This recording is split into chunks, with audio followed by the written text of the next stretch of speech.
বলছিলাম নিজের সংস্কার যখন আমি হব, আমার সংস্কার তখনই সম্ভব যখন আমি কোরআন হাদিসের সাথে লেগে থাকব।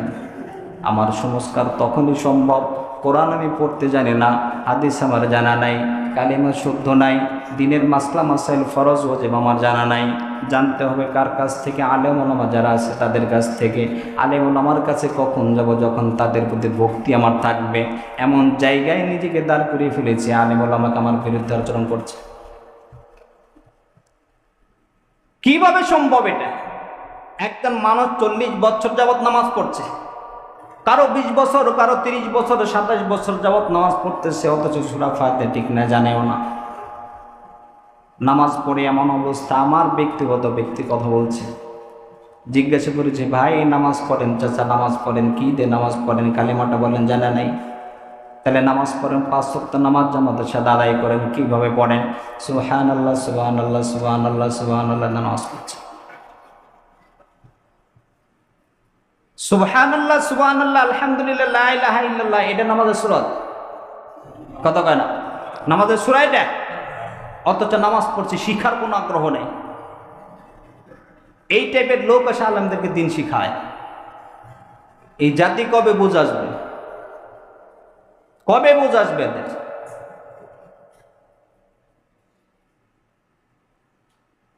এই টাইপের চিন্তাধারা যাদের মাথায় আছে, এখনো সময় আছে সংশোধন হয়ে যাওয়া, সাবধান হয়ে যাওয়া।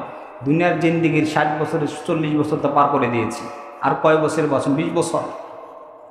20 বছরই বাঁচবো, কিন্তু মরার পরে যেই সময়টা আসতে, যার শুরু আছে শেষ নাই, এই সময়টাকে যখন আল্লাহ তাআলা মানুষকে রহমতের ধরে জোশ খাওয়া জান্নাত দেবেন, ওই সময় আল্লাহ তাআলা আমাদের তাকাবেন, এর চাইতে ঘৃণিত আর কি হতে পারে? আফসোসের শেষ থাকবে না ওই দিন, কোনো সময় শেষ থাকবে না। এই কোরআনের কথা যারা আজ অব্দি বলে গেছে, নবীগণ পর্যন্ত জুলুমের অন্যায় জুলুমের শিকার হয়েছে। প্রত্যেক যুগে যুগে সাহাবায়ে কেরাম পর্যন্ত জুলুমের শিকার হয়েছেন, আমাদের আকাবে যারা এরও জুলুমের শিকার হয়েছেন। আমরা ছোট মানুষ, আমরা জুলুমের শিকার হচ্ছি।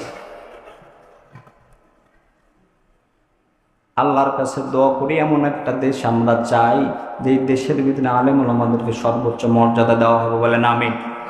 প্রত্যেকটা মানুষের অধিকার রক্ষা হবে, নিজের অধিকার, নিজের মত এটা প্রকাশের স্বাধীনতা থাকতে হবে, এবং হবেও ইনশাআল্লাহ। এই জন্য স্বৈরাচারী চিন্তাধারা যাদের মাথায়, সংশোধন হওয়া। কার সাথে কথা বলছি, কি বলছি, কেন বলছি? আল্লাহ রাব্বুল আলামিনের হাবিব বলেন, সালাসাতুন লা ইউকাল্লিমুহুমুল্লাহু ইয়াওমাল কিয়ামাতি ওয়া লা ইউযাক্কিহিম ওয়া লা ইয়ানজুরু ইলাইহিম। 3 শ্রেণীর ব্যক্তি, যেই ব্যক্তির দিকে আল্লাহ রাব্বুল আলামিন কিয়ামতের ময়দানে তাকাবেন না, কথা বলবেন না। ওয়া লা ইয়ানজুরু ইলাইহিম, তাদের দিকে তাকাবেন, ওয়া লাহুম আযাবুন আলীম। শুধু এটাই শেষ না, তাদের জন্য রয়েছে যন্ত্রণাদায়ক শাস্তি। 1 নাম্বার শাইখুন জানি, যারা বৃদ্ধ অবস্থায় যারা জেনা করে। 1। 2 নাম্বার মালাকুন কাজ্জাব, মিথ্যাবাদী শাসক, মিথ্যাবাদী নেতা। 3 নাম্বার হলো আইবুল মুস্তাকবিরিন, যারা গরিব এবং অহংকারী।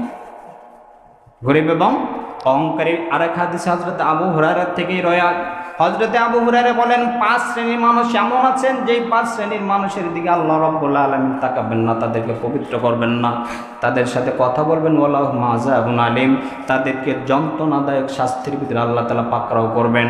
ওই উপরে 3টার সাথে আরেকটা হলো নবীন, যারা চুগলখোর, যারা বদনাম নিয়ে এর কথা ওর কানে, ওর কথা ওর কানে লাগে ঝগড়া সৃষ্টি করে। আরেকটা হলো মা আসফালা মিনাল কাবাইনি মিনাল ইজারি ফিন্নার, ওই সমস্ত বান্দা যারাদের প্যান্ট এবং পায়জামা, লুঙ্গি টাকনুর নিচে যারা ব্যবহার পরে প্যান্ট, লুঙ্গি, পায়জামা, এইগুলো যারা টাকনুর নিচে পরে, এদের দিকে আল্লাহ তাআলা তাকাবেন না, এদের সাথে কথা বলবেন, এদেরকে পবিত্র করবেন না। মালিক যদি না তাকায়, এর চেয়ে দুর্ভাগ্য কপালেরও আছে। কথা কেন আছে? আল্লাহ তাআলা আমাদেরকে সংশোধন হওয়ার তৌফিক দান করেন, এবং যতগুলো কথা বলে ভেবে চিন্তে কথা বলার তৌফিক দান করেন। কারণ জবান কার দেওয়া? জোরে বলেন, কার দেওয়া জবান?